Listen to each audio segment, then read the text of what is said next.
सादर अभिवादन। हर हर महादेव। आपका समय शुभ हो। आज हम वृष लग्न के बारे में चर्चा करेंगे। वृष लग्न काल पुरुष की कुंडली में दूसरे भाव की राशि होती है। वृष राशि जब लग्न में होती है तो उस जातक के लग्नेश शुक्र होते हैं। वृष लग्न के जातकों में शुक्रदेव प्रथम भाव और षष्ठम भाव के स्वामी होते हैं। शुक्र की प्रधानता वृष लग्न के जातकों में पाई जाती है। लग्न का आशय यह होता है कि जातक के जन्म के समय पूर्व दिशा में जो राशि उदित होती है वही उस जातक की लग्न राशि होती है।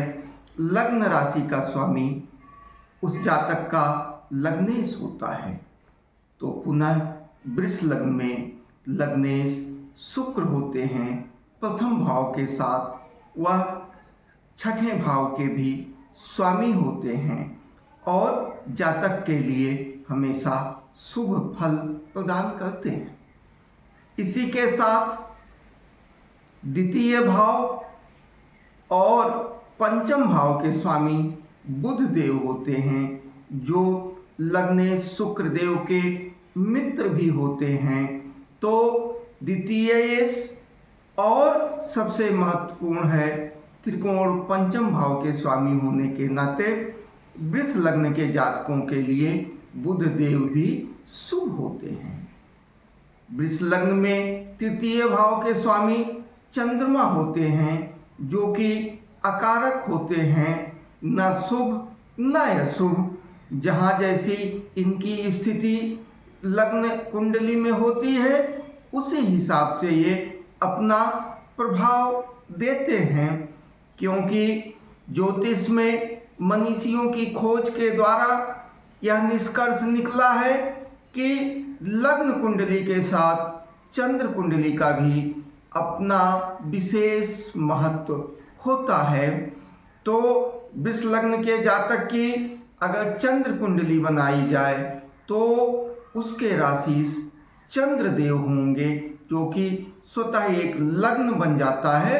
तो उस स्थिति से जो है चंद्रमा को हम यहाँ न अशुभ न शुभ मानते हैं। उनकी स्थिति के अनुसार ही जातक को परिणाम मिलते हैं। इसी के साथ चतुर्थ भाव, जो आपके माता का भाव होता है, वाहन का भाव होता है, सुख का भाव होता है, गृह का भाव होता है, गृह सुख का भाव होता है, तो इस भाव के स्वामी सूर्य देव होते हैं। हालांकि सूर्य देव वृष लग्न के लग्नेश शुक्र के शत्रु होते हैं। धाराओं में अंतर होता है। इसके बावजूद भी अगर कुंडली में सूर्य देव की स्थिति अच्छी है, जैसे कि वृष लग्न में तृतीय भाव में और दशम भाव में, एकादश भाव में अगर सूर्य स्थित हैं या चतुर्थ भाव में स्वगृही होकर स्थित हैं, तो मान के चलिए कि हम शुभ फलों की अपेक्षा कर सकते हैं। स्वगृही सूर्य वृष लग्न में चतुर्थ भाव में आपके वाहन सुख को, आपके माता के सुख को, आपके घर के सुख को बरकरार रखने की कोशिश करेंगे, अगर इन पर कहीं राहु की दृष्टि न पड़ रही हो। हालांकि वृष लग्न के लिए राहु उतने खराब नहीं होते हैं, क्योंकि ये लग्नेश शुक्र के मित्र होते हैं और इनकी दृष्टि सूर्य पर पड़ के सुखों में कुछ कमी करेगी, किंतु आकस्मिक लाभ की स्थिति भी पैदा हो सकती है। इसी के साथ पंचम भाव में कन्या राशि होती है। कन्या राशि के स्वामी बुध देव होते हैं। बुध देव लग्नेश के मित्र भी हैं और बुध देव हमेशा शुभ फल ही प्रदान करेंगे वृष लग्न में। हाँ, इनकी स्थिति कुंडली में अगर या तो स्वयं पंचम में मौजूद हो या अच्छे जगह पर इनका प्लेसमेंट हो तो निश्चित रूप से आप मान के चलिए कि बुध देव शुभ फल ही प्रदान करेंगे। वृष लग्न में अगर पंचमेश बुध लग्न में बैठ जाए तो निश्चित रूप से दिग्बली होके व्यक्ति को बहुत बुद्धिमान बनाएंगे और मान के चलिए कि व्यक्ति गणित विषय में और व्यापार में बहुत ही आगे जा सकता है। इसके साथ ही सप्तम भाव के स्वामी शुक्र देव होते हैं। षष्ठम भाव के स्वामी शुक्र देव होते हैं। छठा भाव अच्छा नहीं माना जाता है। और एक चीज आप जान लीजिए कि षष्ठम भाव में लग्नेश होने के बाद भी शुक्र देव की स्थिति तुला राशि में यहाँ उतनी अच्छी नहीं मानी जाएगी, जबकि तुला राशि शुक्र देव की प्रिय और मूल त्रिकोण की राशि होती है। तो षष्ठे शुक्र देव चूंकि लग्नेश भी हैं, इस नाते जहाँ भी ये कुंडली में जिस भी भाव में मौजूद होंगे शुभ फल ही प्रदान करेंगे और अशुभ फलों में कमी करेंगे। लेकिन मेरा मानना है, आचार्य मनीषियों का, विद्वान ज्योतिषियों का मानना है कि वृष लग्न में अगर शुक्र देव लग्न में, पंचम भाव में, इसी के साथ नवम भाव में, दसम भाव में और एकादश भाव में अगर मौजूद होते हैं तो अति शुभ फल प्रदान करते हैं। वृष लग्न के सप्तम भाव में वृश्चिक राशि होती है। वृश्चिक राशि के स्वामी मंगल देव होते हैं। मंगल देव लग्नेश के शत्रु ग्रह हैं। इनके संरचना में, इनके कारकत्व में बहुत अंतर होता है, या ये मान के चलिए कि इनके कारकत्व और इनकी संरचना विपरीत होती है। शुक्र देव सौम्य ग्रह होते हैं, वहीं मंगल देव अग्नि प्रधान ग्रह होते हैं। सूर्य देव रस प्रधान होते हैं, वहीं मंगल देव अग्नि प्रधान और शुष्क होते हैं, तेज होता है और लग्नेश के मित्र भी नहीं हैं और अच्छे भावों के मालिक भी नहीं हैं वृष लग्न में। तो वृष लग्न में सप्तमेश मंगल का कमजोर होना ही उचित होता है। बहुत ज्यादा मजबूत मंगल खींचातानी पैदा करके जातक के जीवन में असुविधा उत्पन्न कर सकता है। और सप्तमेश चूंकि मार्केश का भी कार्य करता है तो निश्चित रूप से मंगल का बहुत अधिक ताकतवर हो जाना वृष लग्न के जातकों के लिए ठीक नहीं होता है। सप्तम में स्वगृही मंगल बैठ के मांगलिक योग बनाएंगे। इसी के साथ माना जाता है कि लग्न द्वितीय चतुर्थ सप्तम अष्टम द्वादश भाव में बैठे हुए मंगल मांगलिक योग बनाते हैं। तो चूंकि वृष लग्न में मंगल सप्तम भाव के और द्वादश भाव के स्वामी होते हैं तो निश्चित रूप से किसी भी तरह से मंगल देव वृष लग्न के जातकों के लिए शुभ नहीं होते हैं। इसी के साथ अष्टम भाव में धनु राशि होती है।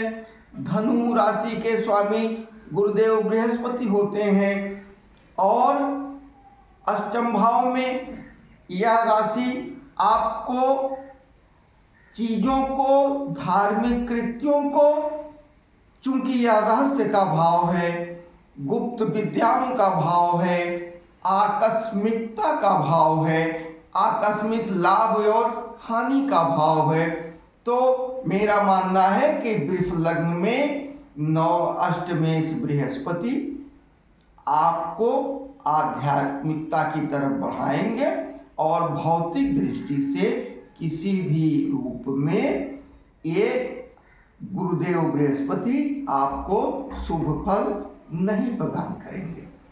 इसी के साथ नवम भाव के स्वामी, दसम भाव के स्वामी शनि होते हैं और वृष लग्न के जातकों के लिए सबसे महत्वपूर्ण ग्रह शनिदेव होते हैं। शनिदेव केंद्र और त्रिकोण के स्वामी होने के नाते वृष लग्न के लिए सदैव ही शुभकारी होते हैं, सदैव ही शुभ फल प्रदान करते हैं। अगर जन्म कुंडली में इनकी स्थिति अच्छे भाव में हो तो अति शुभ प्रदान करते हैं। इसी के साथ वृष लग्न में अगर एक खराब भाव में भी मौजूद हो तो निश्चित रूप से उस भाव की अशुभता को कम करके उस भाव की शुभता को बढ़ाने का कार्य करते हैं। तो अतीव शनिदेव वृष लग्न के जातकों के लिए सबसे महत्वपूर्ण होते हैं।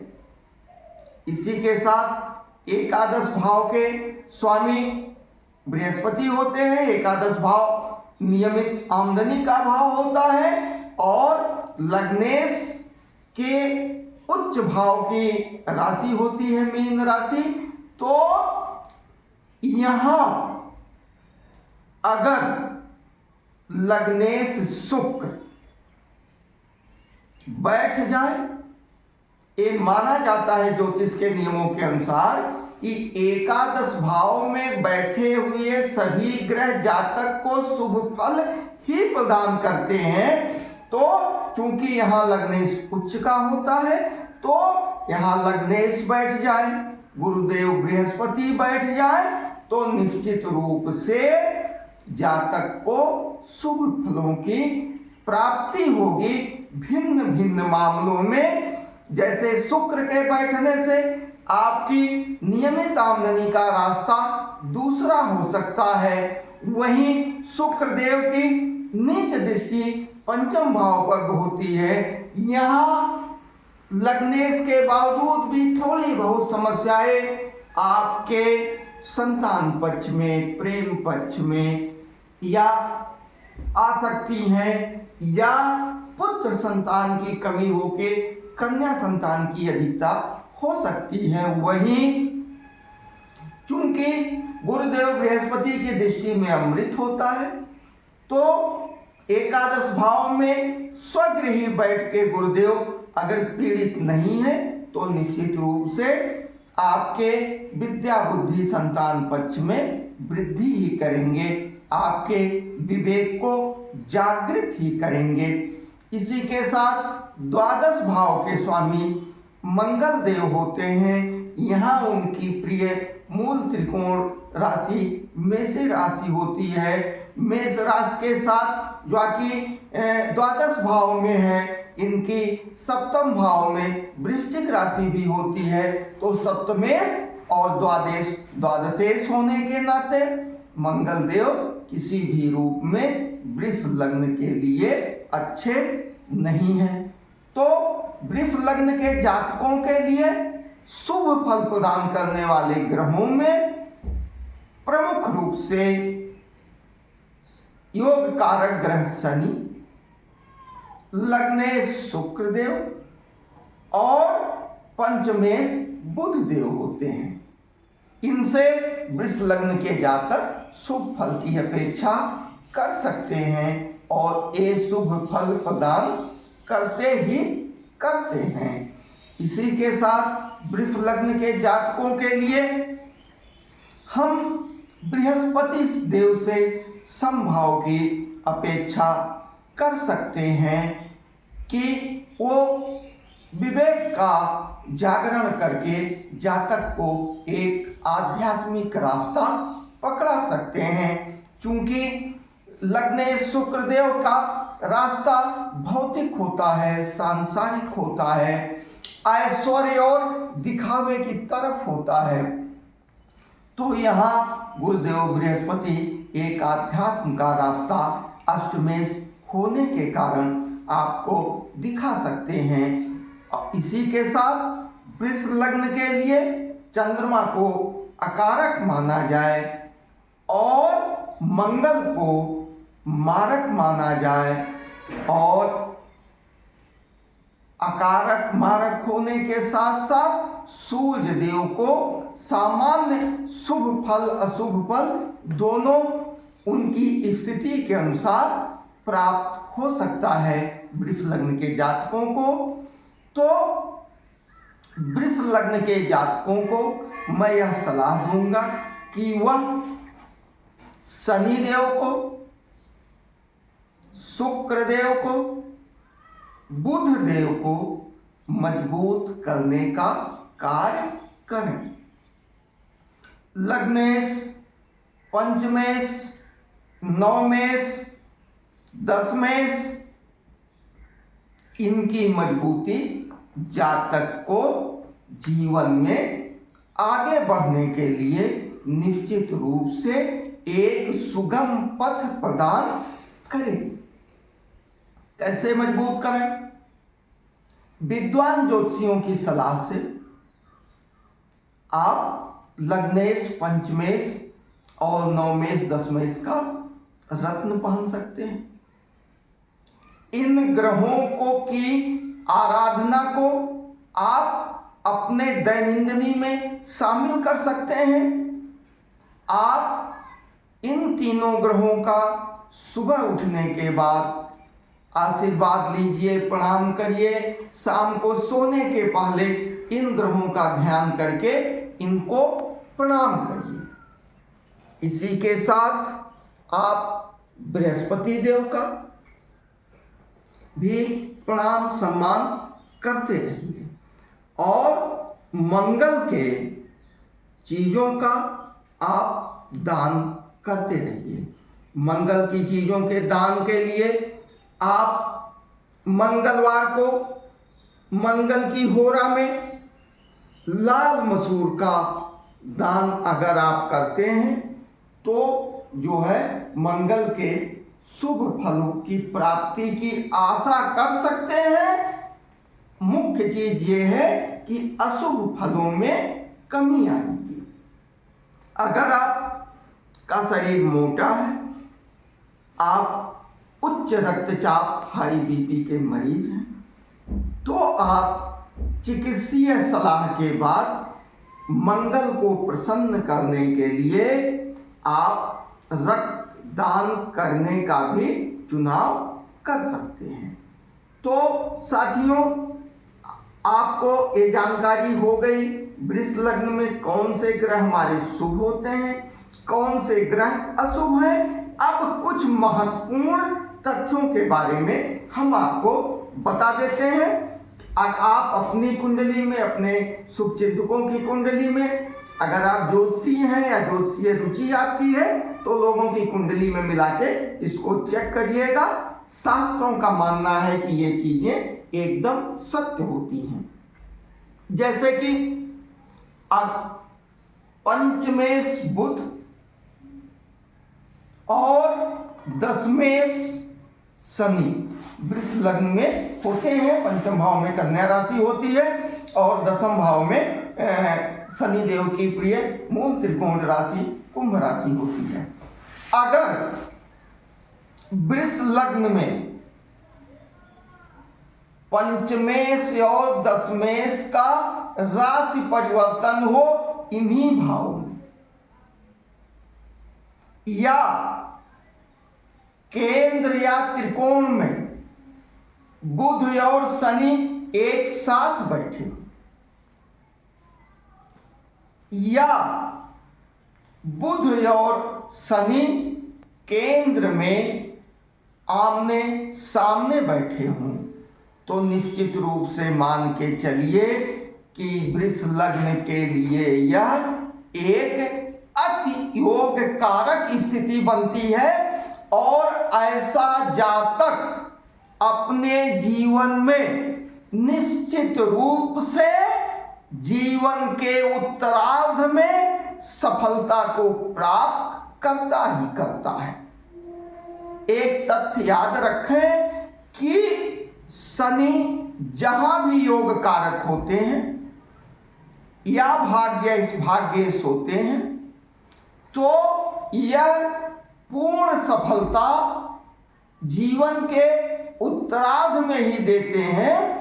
36 साल के बाद ही व्यक्ति का भाग्योदय होता है और इसी में अगर शनि की 7.5 ढैया जो कि होती ही होती है तो व्यक्ति को कठिनाइयां उत्पन्न करके उस व्यक्ति को समाज का सत्य चेहरा दिखा देते हैं और यह मान के चलिए कि जैसे कुंदन को तपाया जाता है, तपाया निर्मल कुंदन निकल के बाहर आता है और इनकी सफलता प्रगति अस्थाई होती है, क्योंकि शनि देव के द्वारा प्राप्त सफलता आपके सत्कर्मों का परिणाम होती है,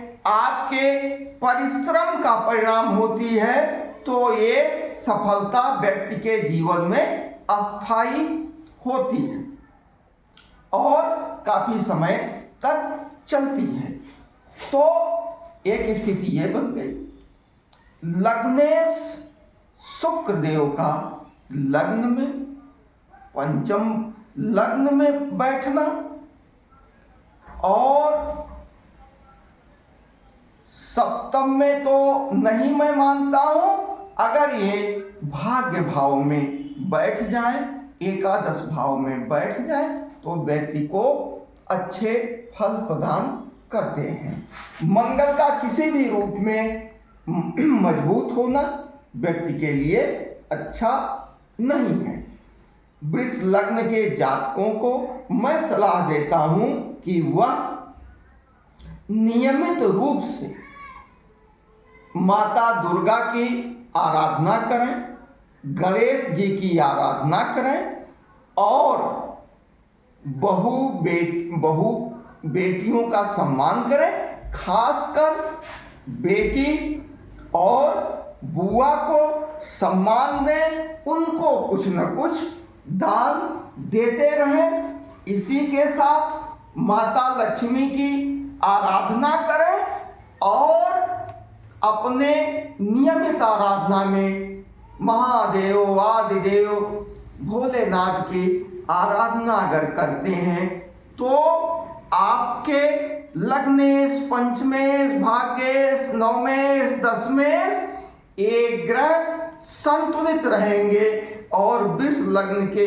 जातक के जीवन में प्रगति के लिए लग्नेश, पंचमेश, दशमेश, नवमेश इनका प्रसन्न होना, इनका संतुलित होना, इनका सुखी होना बहुत महत्वपूर्ण होता है।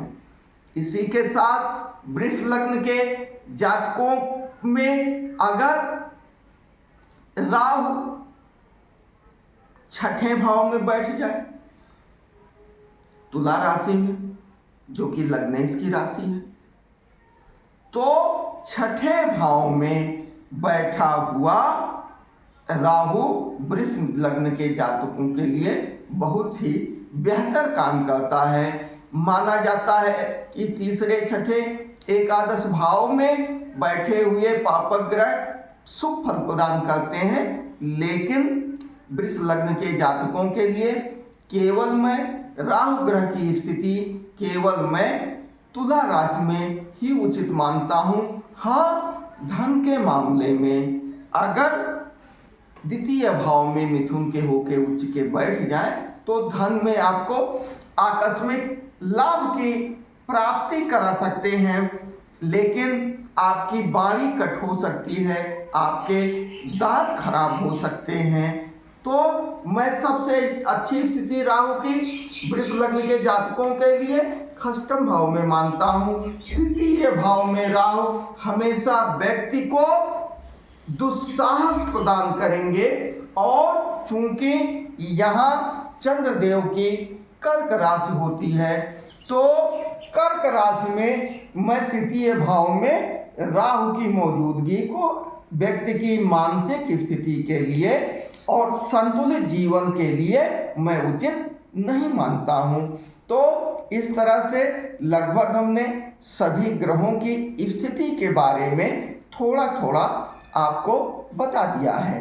किसी भी व्यक्ति की व्यक्तिगत कुंडली के लिए आप विस्तृत जानकारी के लिए हमसे संपर्क कर सकते हैं, या किसी विद्वान ज्योतिषी से मिलकर अपनी कुंडली की मौजूदा स्थिति को आप देख सकते हैं, क्योंकि निश्चित रूप से क्षण क्षण में अंतर के बाद पैदा हुए जातक के जीवन में ग्रहों का, नक्षत्रों का बदलाव होता रहता है।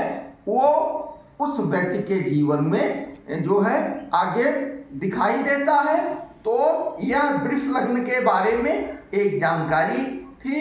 इसको आप अपने कुंडली में, अपने शुभचिंतकों की कुंडली में आप इसको देख सकते हैं। निश्चित रूप से कही गई चीजें आपको मिलेंगी। किसी भी व्यक्ति के जीवन के बारे में फलित करते समय मैं सभी को सलाह देता हूं व्यक्ति की व्यक्तिगत कुंडली को सामान्य रखें, क्योंकि जन्म चक्र, नवमांश, गोचर और महादशाओं को मिलाकर आप फल कथन करेंगे तो आप निश्चित रूप से एकदम सटीक स्थिति बता पाएंगे।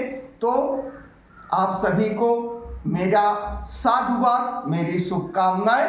अगर यह विचार अच्छे लगते हो तो इस तरह की तमाम जानकारियों को प्राप्त करने के लिए जुड़े रहिए हमारे YouTube चैनल राष्ट्रीय जीवन से। आप लोगों का बहुत बहुत धन्यवाद। आपका दिन शुभ हो। हर हर महादेव।